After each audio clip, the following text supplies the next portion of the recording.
So this is how sugar can cause lactose intolerance.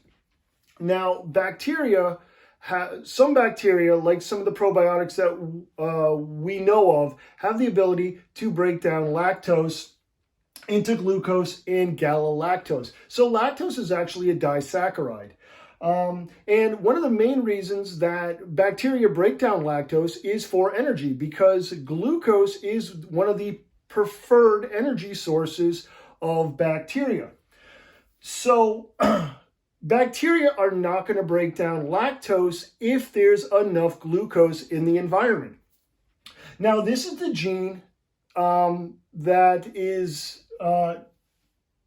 transcribes, a lactase, and it's this lactase, which is an enzyme that breaks lactose back down into glucose and galactose, which can eventually be converted into another glucose molecule.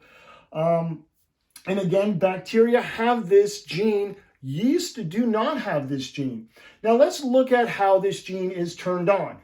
So to start with, this gene has a repressor protein already attached to it. It's called a lac repressor protein, or a lactose repressor protein. So this protein is already on the gene, and that's preventing the gene from being turned on.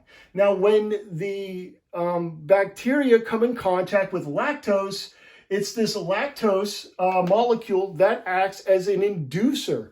And when this lactose binds to the repressor protein, it pulls the repressor protein off of it.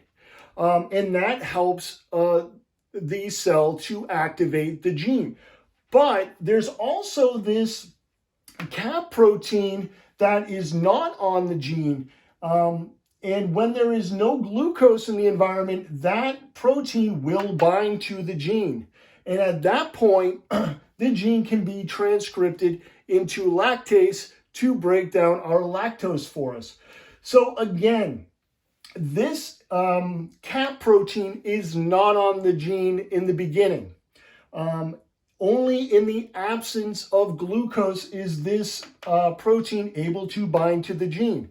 So when this cap protein binds to the gene and the repressor protein is off the gene, that's when the gene can be transcribed into this lactase, and at which point our lactose can be broken down into glucose and galactose, and then ultimately into glucose for food.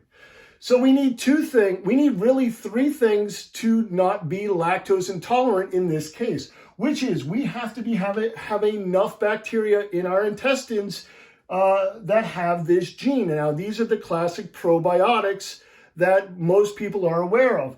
Also, we have to not have a lot of glucose, because if there's a lot of glucose, this protein won't bind to the gene.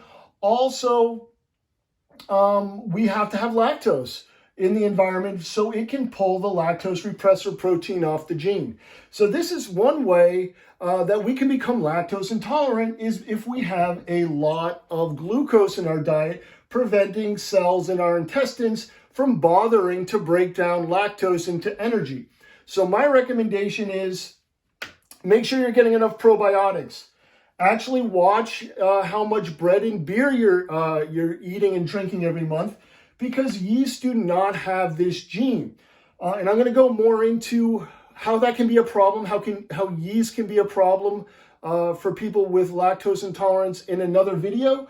And also just obviously avoid excess amounts of sugar in your diet, because it's the sugar molecule that is going to prevent this cap protein to binding to the GLB1 gene, and it won't turn on the lactase to break down lactose.